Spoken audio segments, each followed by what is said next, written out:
श्री गुरु चरण कमलेभ्यो नमो नमः। बहुनाम जन्म नामन्ते ज्ञानवान प्रपद्यते वासुदेव सर्वमिति सा महात्मा सुदुर्लभा। आत्मदर्शन अमृतवाणी 1587। श्री राम जी ने शबरी गीध हनुमान जी को क्या दिया? दर्शन, संभाषण, स्पर्श का सुख ही तो दिया। पर माता पिता पुत्र परिवार को ना जाने क्या क्या देते रहते हैं, जोड़ते रहते हैं और स्वतः ही अतृप्त रहकर आगे की पीढ़ी को भी ऐसी ही हालत में छोड़ जाते हैं। वाणी 1588। जब कुछ करने का समय होता है तब सारे कार्य पूरे कर लिए जाएं, वरना वृद्धावस्था में शरीर ही इधर उधर बड़ी परेशानी से हो पाता है। तब के लिए कुछ ना छोड़ा जाए, वरना घर में आग लगने पर समीप ही गंगा बहाने की चेष्टा व्यर्थ ही होगी। वाणी 1589। जीवन का सही मार्ग एक सच्चरित व्यक्ति से पूछें तो शीघ्र ही मंजिल मिल जाएगी, पर 50 दुष्चरित्रों से मिलकर तो भटकाव, निराशा ही होगी। इस तरह आध्यात्म मार्ग में थोड़ा लेकर भी विशाल विस्तृत परिवर्तन किया जा सकता है, जबकि संसार मार्ग में बहुत लेकर सब मिट जाता है, अपना और तमाम लोगों का, क्योंकि असत का भारीपन दुनिया को मिटाने में कामयाब है।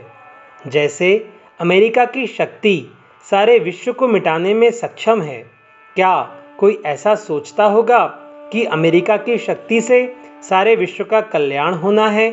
कदापि नहीं। वाणी 1590। मानव जीवन बड़े भाग्य से मिलता है। उसमें चैतन्य अवस्था और भी मुश्किल से आती है, क्योंकि जो समय अवस्था भगवत चिंतन की होती है, व्यक्ति उस समय को भोग विलास, खाने पीने में खर्च कर देता है। इस तरह गया हुआ समय दोबारा नहीं आता। सब कुछ संसार में खरीदा जा सकता है, हाँ, मानव जीवन की पुरानी स्थिति नहीं प्राप्त की जा सकती। चाहे जो खर्च करें, चाहे जितना प्रयास करें, चाहे जितनी आरजू मिन्नत करें। वाणी 1591। व्यक्ति का जीवन खुशबूदार पुष्प जैसा होना चाहिए। वह तो एक बार खिलता है, चाहे जंगल हो चाहे बस्ती बस्ती में। बस खिल गया तो खिल गया, चारों ओर सुगंध फैलाकर आसपास की दुर्गंध मिटाकर कुम्हलाकर सूख जाता है। इसी तरह व्यक्ति चाहे जितने कम समय तक जिए, अपने सत्कर्मों द्वारा दूसरों का बहुत हित करता रहे, इसी में उसका कल्याण है। वाणी 1592। जब तक जिए शान से जिए। वह शान है परमात्मा की याद करते हुए जीना। इस तरह लोक तथा परलोक से कलंकित होने से हम बच जाएंगे। दुनिया में हमारा स्वर्ण अक्षरों में नाम लिख जाएगा। भगवान को हम प्यारे हो जाएंगे। इस तरह हमें ऐसी मस्ती चढ़ जाएगी जो जीवन पर्यंत उतरने वाली नहीं होगी। और धन मद, राज्य मद, तन मद, ये सब तो इनके ना रहने, कमजोर, समाप्त होने पर स्वतः ही उतर जाते हैं, पर परमात्मा रूपी मद उतरने वाला नहीं है। वाणी 1593। वह मनुष्य भी क्या है जो कलंकित होकर यहाँ से जाए, जिस पर दुनिया उंगली उठाए।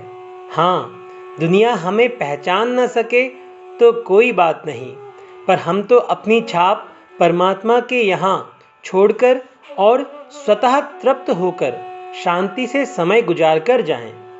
वाणी 1594। आगे जब कोई सहारा नहीं रह जाता, या कोई हमारी नहीं सुनता, या हर तरह से हम हार जाते हैं, तभी परमात्मा को पुकारते हैं, वरना तो सबको स्वतः से ही निपटा लेना चाहते हैं। वह तो जब दुनिया में हमारा सहारा नहीं रहता, तभी भगवान का नाम पुकारा जाता है। सुनेरी मैंने निर्बल के बलराम।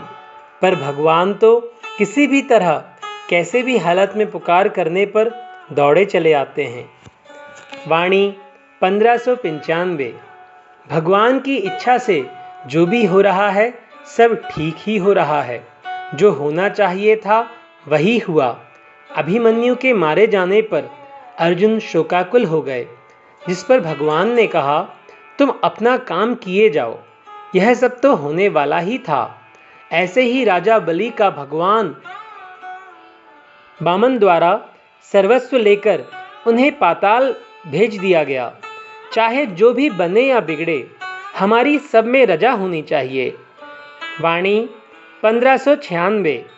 भाग्य को पलटने की लोग कोशिश करते हैं, पर ऐसा होता नहीं। जो हमारा प्रारब्ध है उसे भोगना ही होगा। हाँ, भगवान की शरण में हो जाने के बाद प्रारब्ध भी बदल जाता है। जो आगे का कष्ट होता है वह हल्का हो जाता है, उसमें दर्द नहीं होता, व्यथा नहीं होती और वज्र का तिनका हो जाता है। वाणी 1597। जिसके जीवन में जो भी घटना घटने वाली है वह तो घटती है। हाँ, परमात्मा को मानने वाले के सामने वह घटना तपस्या के रूप में हो जाती है, जबकि नास्तिक के सामने वही घोर संकट के रूप में हो जाती है। वाणी 1598। किसी भी दर्द को हल्का ही करना है या समाप्त करना है, तब संसारी खोजबीन क्यों की जाए। सीधे परमात्मा की शरण में जाएं। जहां अंत में पहुंचना है वहां पहले से पहुंच जाएं। इससे प्रारंभ से ही कष्ट व्यथा कम हो जाएगी।